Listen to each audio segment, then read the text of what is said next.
Hello student. आज हम pharmaceutical organic chemistry second के important question, short important question जो हमारे सेमेस्टर्स में शॉर्ट क्वेश्चंस पूछे जाते हैं 2 नंबर के, उसको हम यहाँ पे डिस्कस करेंगे। 21 क्वेश्चंस हम यहाँ डिस्कस करेंगे जो हमारे आने वाले सेमेस्टर्स के लिए बहुत ही इम्पॉर्टेंट है।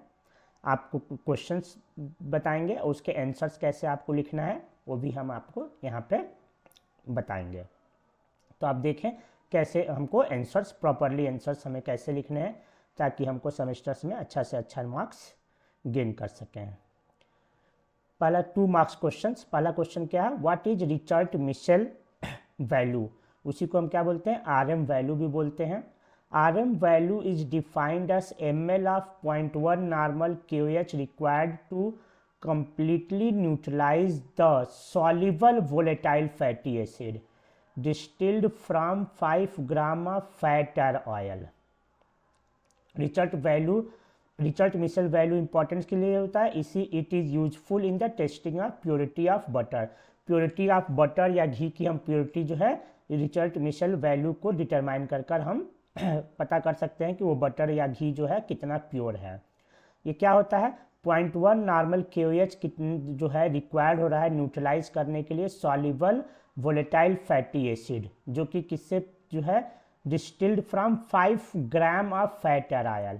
यानी कि कितना 0.1 नॉर्मल KOH जो है रिक्वायर्ड हो रहा है सॉल्युबल वोलेटाइल फैटी एसिड को न्यूट्रलाइज करने के लिए, जो किससे मिला है, जो डिस्टिल्ड करते हैं 5 ग्राम ऑफ फैट और ऑयल से। अगर हम डिस्टिलेशन कर रहे हैं तो जो सॉल्युबल वोलेटाइल फैटी एसिड हमको मिल रहा है इससे, उसको न्यूट्रलाइज करने के लिए कितना 0.1 नॉर्मल KOH हमारा लग रहा है। ये क्या करता है, it is useful in the testing of purity of butter. Butter की जो है प्योरिटी को टेस्ट करता है। सेकेंड क्वेश्चन क्या है, give the structure and uses of naphthalene. Answers, naphthalene is a member of polynuclear aromatic hydrocarbon molecular orbit. तो ये जो है ऑर्बिटल मॉडल स्ट्रक्चर क्या है, 2 बेंजीन रिंग है, 1 और 2, दोनों जो है क्या है आपस में फ्यूज्ड हैं। इसका फार्मूला क्या है, मॉलिक्यूलर फार्मूला C10H8, यानी 10 कार्बन है और 8 हाइड्रोजन है। ये हमारा जो है कैलकुलेट स्ट्रक्चर है। देखिए नंबरिंग हम यहाँ से 1 2 3 4 5 6 7 8, यहाँ 8 कार्बन तक नंबरिंग, 9 10 ये है, इसकी नंबरिंग नहीं करते हैं हम इसको, इसे हमारा नंबरिंग सिस्टम है। Naphthalene show 3 resonating structure and it is actually A resonance hybrid of 3 D structures.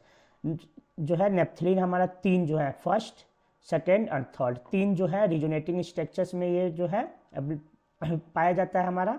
First जो है देखिए यहाँ पे डबल बॉन्ड, यहाँ डबल बॉन्ड, सेम जो है रिजोनेटिंग स्ट्रक्चर्स क्या है, ये जो है पाई बॉन्ड क्या करता है, डिलोकलाइज्ड होता है। तो ये यहाँ आ गया, ये यहाँ आ गया, ये यहाँ आ गया। देखिए यहाँ पे जो है पाई बॉन्ड का क्या हो रहा है, रेगुलर पोजीशन चेंज हो रहा है। और ये जो है एक स्ट्रक्चर को हम इसको डिनोट कर देते हैं नेप्थलीन के, तो इसको क्या क्या बोलते हैं, रिजोनेंस हाइब्रिड बोलते हैं।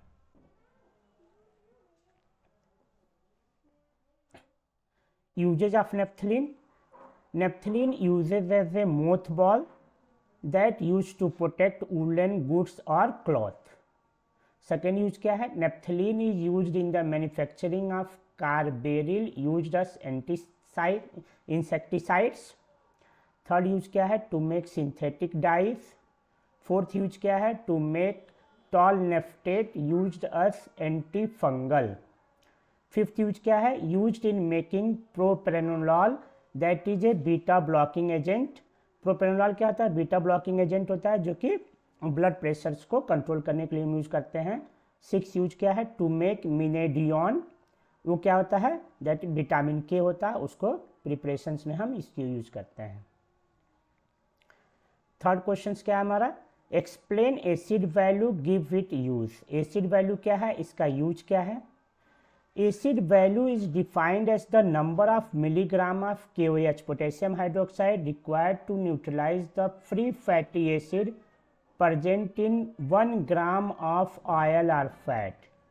It indicates the amount of free fatty acid present in sample.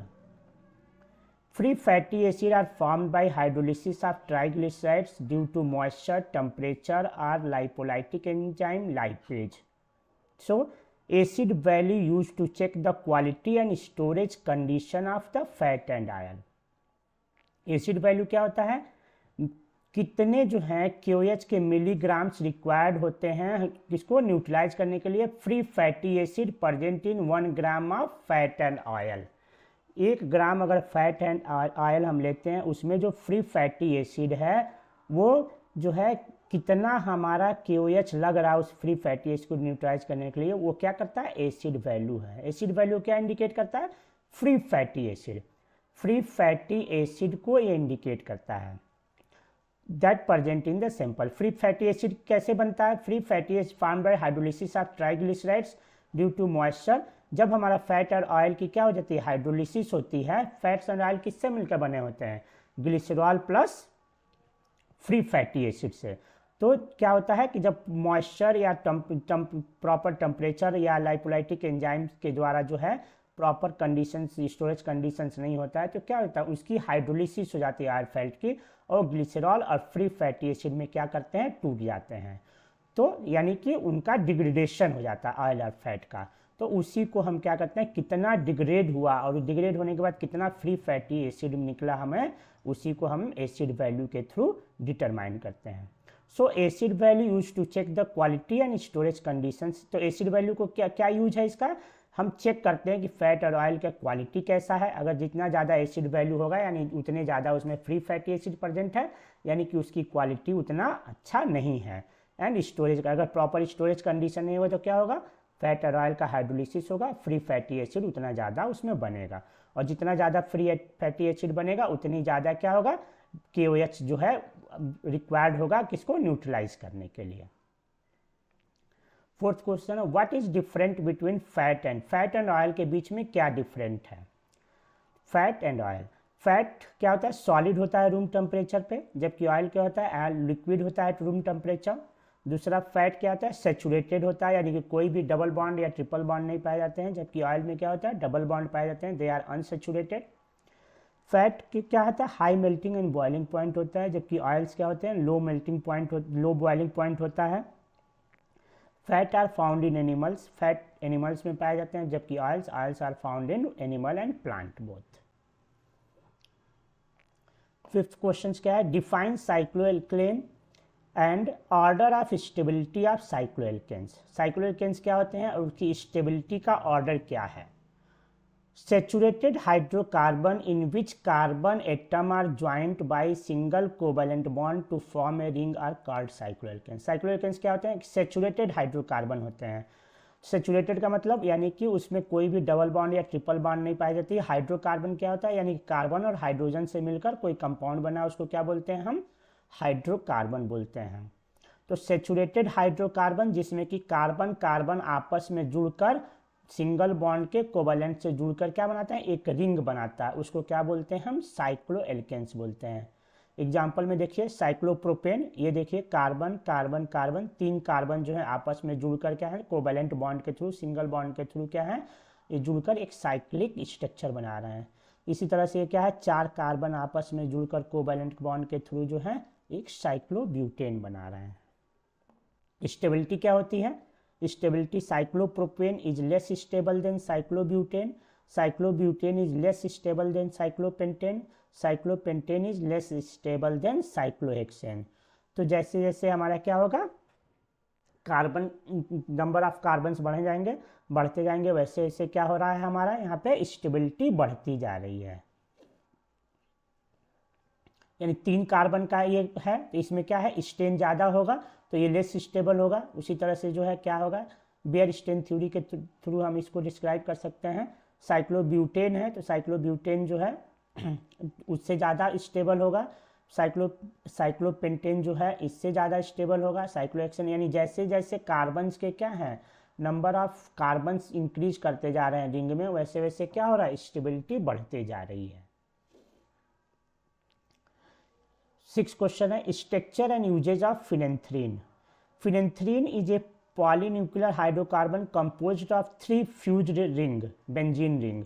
Phenanthrene is a isomer of anthracene where 3 benzene rings are fused in angular manner with formula C14H10.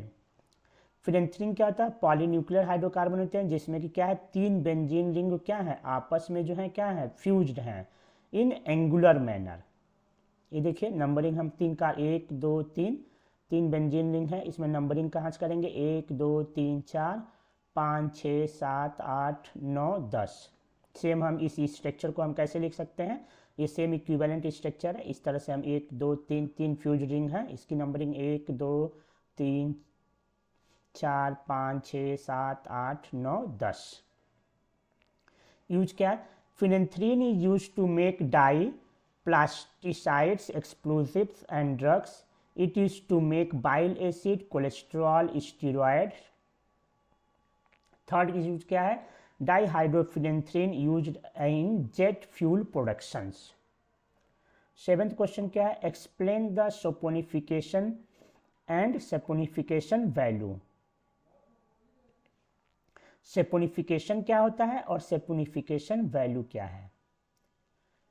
When fat or oil are hydrolyzed by heating with alkali NaOH या KOH, sodium hydroxide या potassium hydroxide, glycerol and salt of fatty acid are produced, which is termed as soap. The formation of soap from fat and oil triglycerides with NaOH or KOH is known as saponification. यानी जो हम fat and oil का किसी भी alkali से, sodium hydroxide या potassium hydroxide से क्या करते हैं, रिएक्शन कराते हैं, तो क्या हो जाता है, ग्लिसरॉल बनता है। और जो फैटी एसिड होती है वो जो है बेस से रिएक्ट कर एसिड बेस से रिएक्ट कर क्या बनाता है, सॉल्ट बनाता है, तो सॉल्ट ऑफ फैटी एसिड बनता है। तो इस सॉल्ट ऑफ फैटी एसिड को ही क्या बोलते हैं, हम सोप बोलते हैं। और इस प्रोसेस को हम क्या बोलते हैं, सेपोनिफिकेशन। सेपोनिफिकेशन वैल्यू क्या है, it is the number of milligram of potassium hydroxide required to saponify hydrolyze 1 gram of fat and oil. It is the measure of average molecular weight of fatty acid present. saponification value क्या होता है, यानी कि potassium hydroxide का कितना milligram जो है 1 ग्राम fat and oil को सेपोनिफाई करने में हमें खर्च करना पड़ रहा है या रिक्वायर्ड है। इससे हम क्या देखते हैं कि पता चलता है, it is the measure of average molecular weight of fatty acid present. जो फैटी एसिड हमारे जो है फैट एंड ऑयल में प्रेजेंट है, उनकी मॉलिकुलर वेट हम इससे क्या करते हैं, डिटरमाइन करते हैं। फोर्थ क्वेश्चन है हमारा, 8th क्वेश्चन है, आयोडीन वैल्यू क्या है and its significance. Iodine value is the amount of iodine in grams that is taken up by 100 gram of fat, oil, fat or wax. It is the measure of degree of unsaturation of fat, oil or wax. More the degree of unsaturation, more is the reactivity, less the stability and the susceptibility of sample is more toward the oxidation and rancidification. Iodine value क्या होती है, यानी कि 100 gram oil अगर हम ले रहे हैं तो कितना आयोडीन हमारा जो है उसमें खर्च हो रहा है, वो हमारा क्या है, आयोडीन वैल्यू होता है। यानी कि जितना ज़्यादा हमारा आयोडीन जो है वो फैट एंड ऑयल जो होगा लेगा, यानी उतनी ज़्यादा क्या होगी, उसमें जो है अनसेचुरेशन होगी। तो more the degree of unsaturation, जितना ज़्यादा अनसेचुरेशन होगा क्या होगा, वो उतनी ज़्यादा जो है ऑयल जो है रिएक्टिव होगा, और ज़्यादा रिएक्टिव होगा तो क्या होगा, इसकी स्टेबिलिटी कम होगी, और स्टेबिलिटी कम होगी तो क्या होगा, आसानी से उसका ऑक्सीडेशन हो सकता है या रेंसिडिफिकेशन हो जाएगा। तो इससे हम क्या ज्ञात करेंगे, इससे भी हम क्या करें, स्टेबिलिटी ऑफ ऑयल्स को ज्ञात करते हैं। Give the structure and uses of diphenyl methane. Diphenyl methane में 2 बेंजीन रिंग जो है इस किससे, CH2 मीथेन से जो है 2 मीथेन की फार्मूला क्या होता है, CH4 होता है। तो CH4 में 2 हाइड्रोजन रिप्लेस होकर दोनों हाइड्रोजन से एक एक बेंजीन हमको जो है जुड़ गया, तो इसको क्या बोलेंगे, 1 फिनाइल है 2 फिनाइल, तो डाइफिनाइल। और ये क्या है, मीथेन, CH4 मीथेन होता है, जबकि 2 हाइड्रोजन क्या हो जाए, यहाँ से रिप्लेस हो गया है, तो उन 2 हाइड्रोजन की जगह पे क्या जुड़ गया है, 2 फिनाइल ग्रुप, तो डाइफिनाइल मीथेन इसको बोलेंगे। इसका यूज क्या है, it is use in the preparation of polymer, polymer के प्रिपरेशन में यूज होगा। used in insecticides and in pesticides and insecticides to synergize the pyrethrin।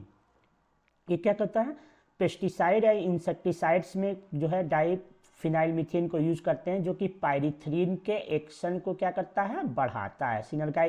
सिनर्गाइज मतलब इसके एक्शंस को, पायरीथ्रिन के एक्शन को ये इंक्रीज करता है। तीसरा यूज क्या है, used as a plasticisers.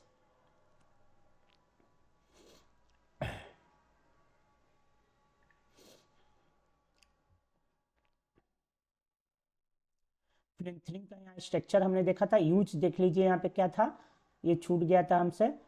Phenanthrene use to make dye, plastic, pesticide, explosive drugs. It is use, second use क्या है, it is use to make bile acid, cholesterol and steroids.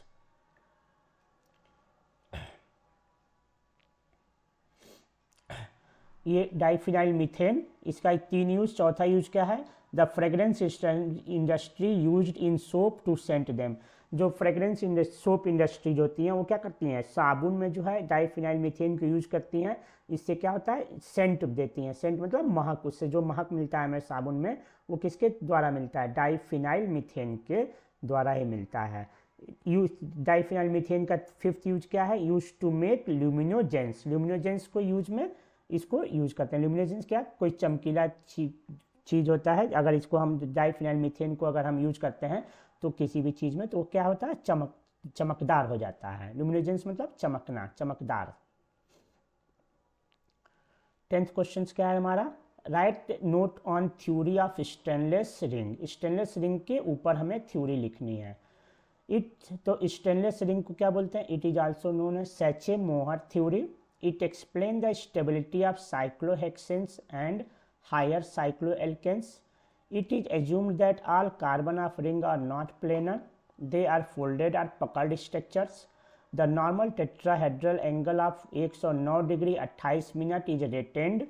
109 degree 28 minute is retained and strain on the angle is also relieved.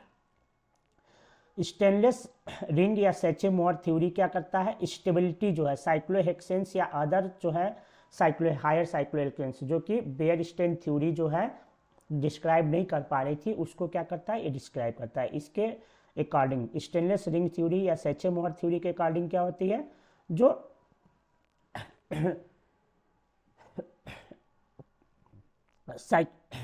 Hydrocarbons होते हैं, cyclic hydrocarbons, वो क्या होते हैं, वो planar नहीं होते हैं। जबकि सैचे-मोहर थ्योरी के अकॉर्डिंग क्या था, सभी हाइड्रोकार्बन्स जो होते हैं साइक्लिक हाइड्रोकार्बन प्लेनर होते हैं, जबकि इन्होंने कहा कि वो प्लेनर नहीं होते हैं। They are folded are puckered. ये क्या होते हैं, फोल्डेड होते हैं या मुड़े हुए होते हैं। पकर्ड मतलब मुड़े हुए हैं। ये स्ट्रक्चर जो होते हैं एक प्लेन में नहीं होते, इनका स्ट्रक्चर क्या होता है, 3D स्ट्रक्चर्स होता है। यानी कि अकॉर्डिंग टू अपने जो है कितना स्ट्रेन हो रहा है, क्या स्ट्रक्चर है, ये अपने आप को एडजस्ट कर लेते हैं, 3D स्ट्रक्चर्स बना लेते हैं। और इसके कारण जो क्या है, जो नॉर्मल टेट्रा, जो कार्बन का जो एंगल होना चाहिए 109 डिग्री 28 मिनट टेट्राहेड्रल एंगल, वो क्या हो जाता है, वो मेंटेन रहता है, जिससे क्या होता है, किसी भी कंपाउंड में स्ट्रेन नहीं आता है। और स्ट्रेन नहीं होगा तो क्या होगा, उसकी स्टेबिलिटी क्या होती है, बढ़ जाती है। 11th क्वेश्चन क्या है, give the molecular orbital picture of benzene. Benzene के मॉलिक्यूलर ऑर्बिटल पिक्चर्स। तो मॉलिक्यूलर ऑर्बिटल पिक्चर्स में हम क्या करेंगे, इसको हम ये फिगर ऐसे बनाकर डिस्क्राइब करेंगे। यहाँ पे बेंजीन में हर एक कार्बन, कितने कार्बन होते हैं, 6 कार्बन, 1 2 3 4 5 6 कार्बन जो है सभी क्या होते हैं, sp2 हाइब्रिडाइज्ड होते हैं। इसमें कितने हैं, 3 जो है sp2 ऑर्बिटल्स होते हैं, 1 2 3। ये तीन, एक जो है ये इस एडजेसेंट कार्बन, 2 जो है अपने एडजेसेंट कार्बन से क्या बना लेते हैं, सिग्मा जो है बॉन्ड बनाते हैं ओवरलैपिंग के थ्रू। और एक sp2 ऑर्बिटल जो है क्या होता है, अपने हाइड्रोजन sp से क्या कर लेता है, इसमें s हाइड्रोजन में क्या होता है, केवल s ऑर्बिटल होता है, तो ये sp2 और इसका जो हाइड्रोजन से एक बॉन्ड बना लेता है। जबकि एक अनहाइब्रिडाइज्ड जो p ऑर्बिटल जो होता है, ये क्या होता है, ये प्लेन के परपेंडिकुलर होता है। तो हर कार्बन पे क्या है, 3 जो है ऑर्बिटल्स क्या हैं, sp2 ऑर्बिटल्स होते हैं, हाइब्रिडाइज्ड sp2 ऑर्बिटल्स होते हैं। जबकि एक जो है अनहाइब्रिडाइज्ड p ऑर्बिटल होता है, जिसको हम रेड से यहाँ डिनोट किए हैं, ये क्या होता है, प्लेन के परपेंडिकुलर होता है, जबकि ये क्या होते हैं, प्लेन में होते हैं। ये देखिए हर कार्बन पे क्या है 3 sp2 ऑर्बिटल्स हैं, 1 2 3। तो ये दो जो है एडजेसेंट कार्बन से क्या कर ले रहे हैं, बॉन्ड बना रहे हैं, सिग्मा बॉन्ड बना रहे हैं। और एक जो ऑर्बिटल जो है हाइड्रोजन के s ऑर्बिटल से क्या बना रहा है, सिग्मा बॉन्ड बना रहा है। जबकि एक जो है ये अनहाइब्रिडाइज्ड p ऑर्बिटल क्या है, परपेंडिकुलर टू प्लेन है। यहाँ देखिए हर कार्बन पे सेम है। फिर इनका क्या हो जाता है, ये ऑर्बिटल और ये इस कार्बन के p ऑर्बिटल, इस कार्बन के p ऑर्बिटल क्या हो जाता है, इनके बीच में जो है लेटरल ओवरलैपिंग होता है। लेटरल ओवरलैपिंग से क्या होता है, इनके जो है ओवरलैपिंग से क्या हो रहा है, इन sp2 ऑर्बिटल sp2 का सिग्मा बॉन्ड, जबकि इनके ओवरलैपिंग से लेटरल ओवरलैपिंग से क्या हो रहा है, आपस में देखिए यहाँ पे ओवरलैप होकर है, एक दूसरे से ओवरलैप कर रहे हैं ये कार्बन और ये कार्बन। तो ये क्या बन जा रहा है, हमारा पाई बॉन्ड बन रहा है, इस कार्बन और इस कार्बन के बीच में पाई बॉन्ड बन रहा है। सेम है इस ये कार्बन और ये कार्बन आपस में ओवरलैपिंग कर रहे हैं तो यहाँ पे डबल बॉन्ड बन जा रहा है। ये कार्बन और ये कार्बन आपस में ओवरलैपिंग कर रहे हैं यहाँ पे, तो यहाँ इनके बीच में डबल बॉन्ड बन रहा है। सेम तो ये जो है डबल बॉन्ड क्या होता है, अल्टरनेट सिंगल बॉन्ड क्या होता है, रिजोनेंस में होता है। यानी कि जो पाई इलेक्ट्रॉन्स होते हैं उनका क्या करता है, डीलोकेलाइजेशन होता रहता है, यानी कि एक जगह ये फिक्स नहीं होते हैं। तो ये हर कार्बन पे क्या होते हैं, डीलोकेलाइज्ड होते हैं। अभी ये कार्बन और इन कार्बन के बीच में हमारा क्या लेटरल ओवरलैपिंग होती है, सेम टाइम जो है कुछ टाइम बाद क्या हो रहा है, हाँ इस कार्बन और इस कार्बन और इस कार्बन के बीच में ओवरलैपिंग होगा तो क्या हो जाएगा, इनके बीच डबल बॉन्ड बन रहा है। देखिए अभी पहले क्या था, इस कार्बन और इस कार्बन के बीच में ओवरलैपिंग बन हो रहा था तो इस कार्बन के बीच में डबल बॉन्ड बन रहा है। अभी क्या हो रहा है, इस कार्बन और इस कार्बन के बीच में क्या हो रहा है, ओवरलैपिंग हो रहा है, तो अभी डबल बॉन्ड यहाँ आ गया। यानी कि क्या, अल्टरनेट सिंगल और डबल बॉन्ड हमारा बनता रहता है। यानी कि ये जो पाई बॉन्ड है, पाई इलेक्ट्रॉन्स होते हैं, ये क्या होते हैं, ये एक जगह जो है फिक्स नहीं होते हैं। इसी प्रोसेस को क्या बोलते हैं हम, रिजोनेंस बोलते हैं।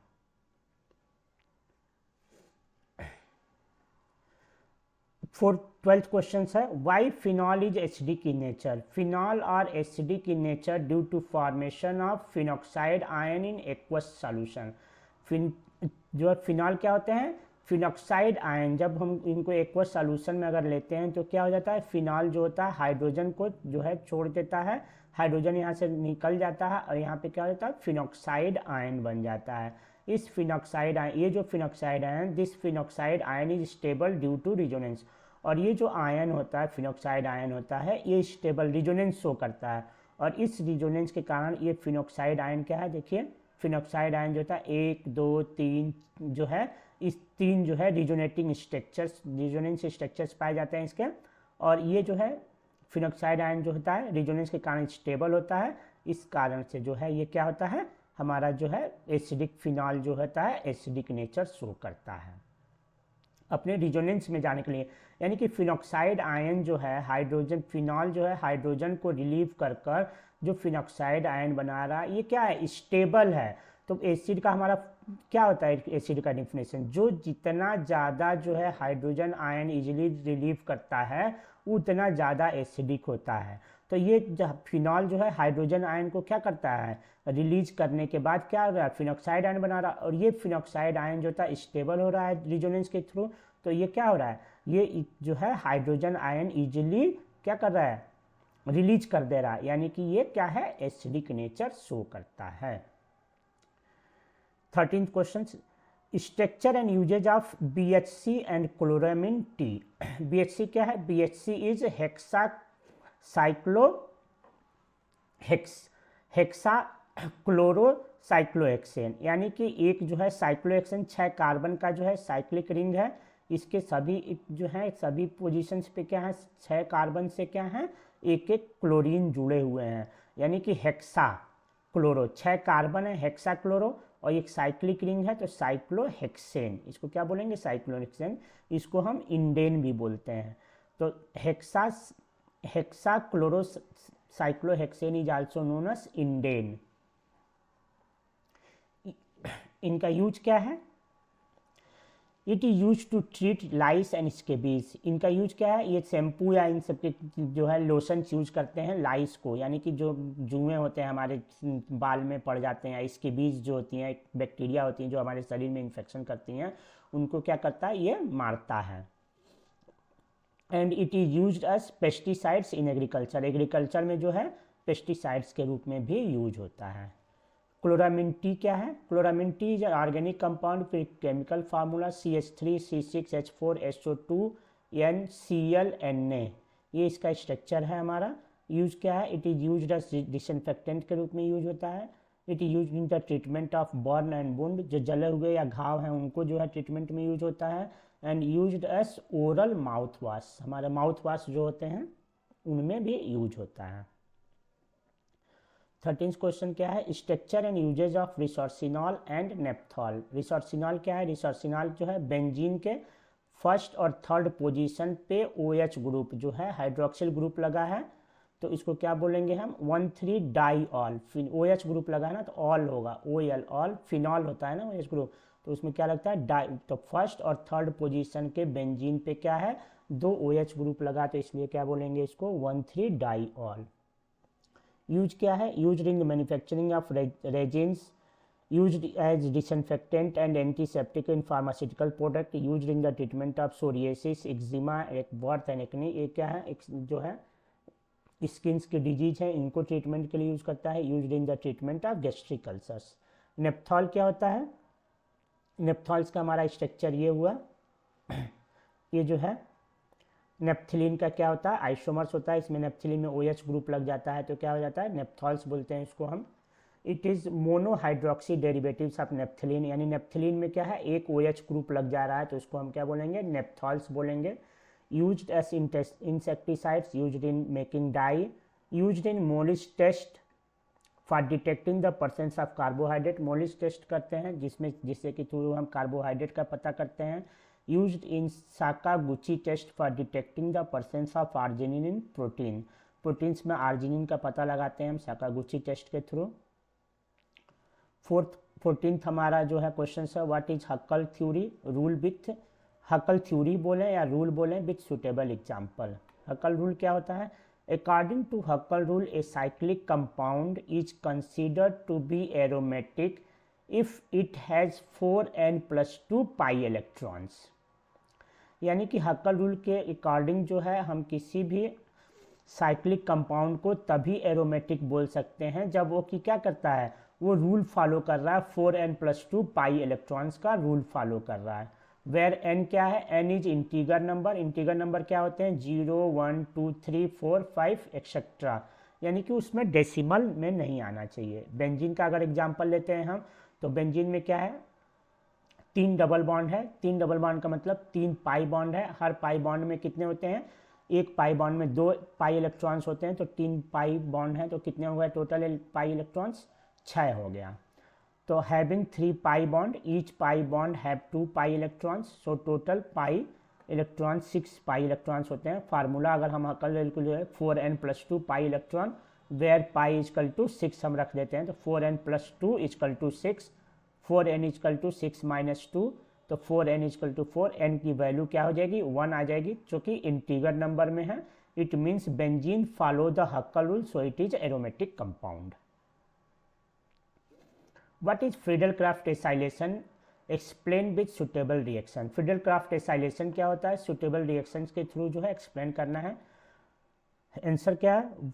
When aromatic ring react with acyl chloride, कोई भी एरोमेटिक रिंग जो है एसिल क्लोराइड या उसी को हम क्या बोलते हैं? एसिटिल क्लोराइड्स या एसिड अनहाइड्राइड से रिएक्ट करते हैं in presence of Lewis acid at catalyst. Lewis acid क्या करता है? परसेंस में जो कि कैटलिस्ट का काम करता है। Involve the addition of acyl group to the aromatic ring.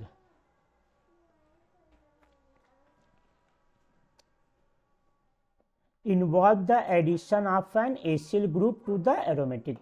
कोई भी जो है एरोमेटिक रिंग जब एसिल क्लोराइड या एसिटिल क्लोराइड या एसिड अनहाइड्राइड से रिएक्ट करता है in presence of Lewis acid, तो क्या होता है? एसिल ग्रुप जो है उसमें जुड़ जाता है। देखिए इसका एग्जांपल फ्रीडल-क्राफ्ट एसाइलेशन, ये हम बेंजीन का रिएक्शन करा दे रहे हैं। RCOCl, ये जो है एसिटिल क्लोराइड, R की जगह पे हम कुछ जो कोई भी मिथाइल, इथाइल, प्रोपाइल जो है कोई भी ले सकते हैं। तो ये क्या हो जाएगा? RCOCl। इन AlCl3 क्या है? लुइस एसिड का काम, लुइस एसिड है, तो ये हमारा क्या होता है? यहाँ से ब्रेक हो जाता है।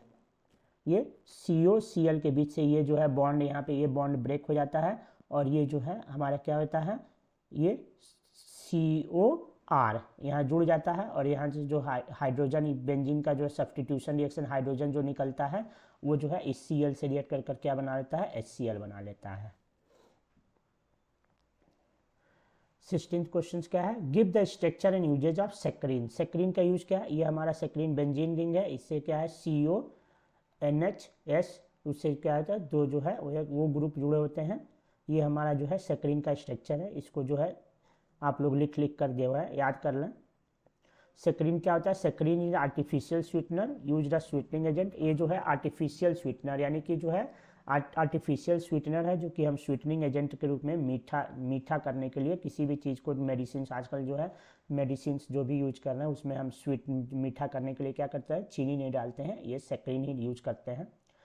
यूजेस क्या है, used as artificial sweetener in drinks, cold drink जो भी हम पीते हैं वो, candies, medicines, and it is added in various vitamin supplement and medicine, जो भी मेडिसिन या विटामिन सप्लीमेंट सिरप बनाते हैं विटामिन का उसमें भी डालते हैं। Second, provide product with increase stability, improved taste and lower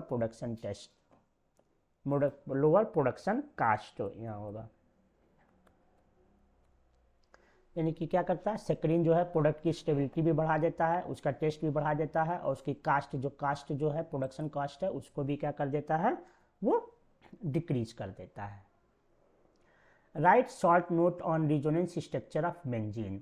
18th question है, when a molecule is represented by 2 or more hybrid structure, जब भी किसी भी मॉलिक्यूल्स को 2 या 2 से अधिक हाइब्रिड जो है स्ट्रक्चर्स में हम क्या करते हैं, 2 या 2 से अधिक स्ट्रक्चर्स में इसको हम डिनोट करते हैं। And these structure are different in positions of electrons, ये जो है इलेक्ट्रॉन्स पाई इलेक्ट्रॉन्स का पोजीशन चेंज हो रहा है but not in position at atom, then the structure is called resonating structure and this phenomena is called resonance. इसमें क्या है, ये देखिए बेंजीन के पाई इलेक्ट्रॉन्स का मूवमेंट हो रहा है। पहले क्या था, पाई इलेक्ट्रॉन यहाँ से यहाँ गया, ये पाई इलेक्ट्रॉन यहाँ से यहाँ गया, ये पाई इलेक्ट्रॉन, तो ये स्ट्रक्चर क्या बना, ये यहाँ से यहाँ आया तो यहाँ पे डबल बॉन्ड आ गया, ये यहाँ पे आया तो यहाँ पे, तो ये फेनोमिना क्या होता है, कंटिन्यूसली जो है ये चलता रहता है। यानी कि ये पाई इलेक्ट्रॉन्स जो हैं एक जगह जो हैं नहीं रहते हैं। तो इसको हम कैसे इसको डिनोट कर देते हैं, ये जो है हम सर्कल बनाकर दिखना चाहिए, यानी पाई इलेक्ट्रॉन जो है रेगुलर जो है डिलोकलाइज्ड हो रहा है, इसी को हम क्या बोलते हैं, रिजोनेंस हाइब्रिड स्ट्रक्चर। इन दोनों का एक हाइब्रिड स्ट्रक्चर है रिजोनेंस, यानी कि पाई इलेक्ट्रॉन जो है एक जगह फिक्स नहीं है, इस रिंग में जो है ये रेगुलर इसका मूवमेंट हो रहा है। 19th क्वेश्चन क्या है, give structure and uses of DDT। DDT का हमारा स्ट्रक्चर्स क्या है, ये देखिए, इसको भी आप लोगों को बना कर याद करना होगा। इसको यूज क्या है, DDT is a powerful insecticides, it generally use to kill mosquitoes and other insects, it is effective against anopheles mosquito which spread malaria, जो कि मलेरिया, एनोफिलीज मॉस्किटो क्या बनती है, मलेरिया कॉज करती हैं, उनको जो है क्या करता है, ये डिस्ट्रॉय करता है। It is also effective for insect control in crops, जो हमारे क्रॉप हैं यानी कि अनाज है उनमें जो इंसेक्ट लग जाते हैं उनको भी क्या करता है, ये डिस्ट्रॉय करता है। व्हाट 20th क्वेश्चन क्या है, what is ester value. The ester value is the number of milligram of potassium hydroxide required to react with ester present in 1 gram of fat और ऑयल, यानी कि कितना पोटेशियम हाइड्रोक्साइड का milligram समय लग रहा है 1 ग्राम फैट और ऑयल को क्या करने के लिए, न्यूट्रलाइज करने के लिए। Fat ester value is the number of milligram of potassium hydroxide react with esters present in 1 gram of fat and oil. 21th question क्या है, give Haworth synthesis of phenanthrene. Phenanthrene का हेवार्ड सिंथेसिस क्या है, Haworth synthesis involve 5 steps chemical reactions. Friedel Crafts acylation 5 steps में होता है। पहला step क्या है, Friedel Crafts acylation, Clemmensen reduction, ring closure reaction, again जो है क्लीमेंसन रिडक्शन। अब 5th क्वेश्चन क्या है, एरोमेटाइजेशन। ये देखिए स्टेप्स है हमारा हेवार्ड सिंथेसिस का, आपको जो है इसको जो है लिख कर याद कर लेना है। जो भी डिफिनेशंस होती हैं जैसे कि एस्टर्स वैल्यू हो गया तो इनके डिफिनेशंस को आपको क्या करना है, रट लेना है सेम।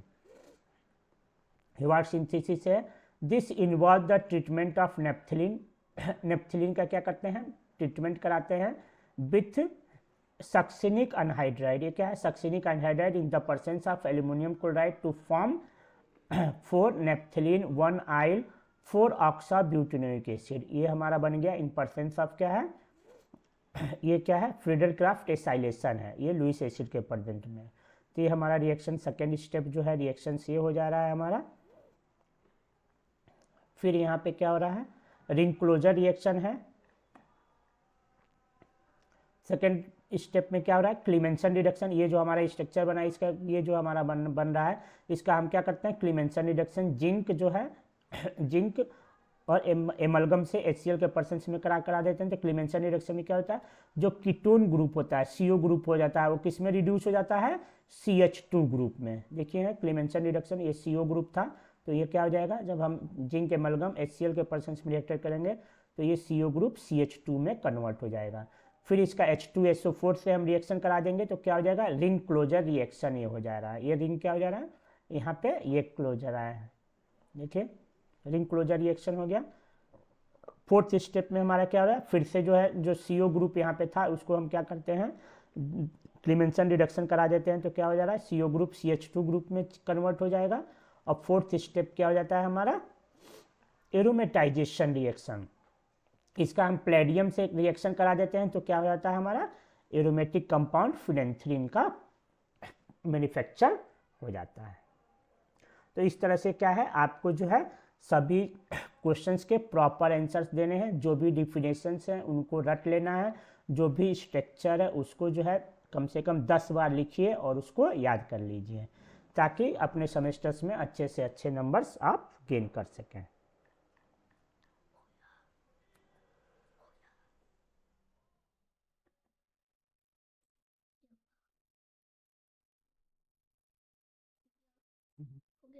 हम्म।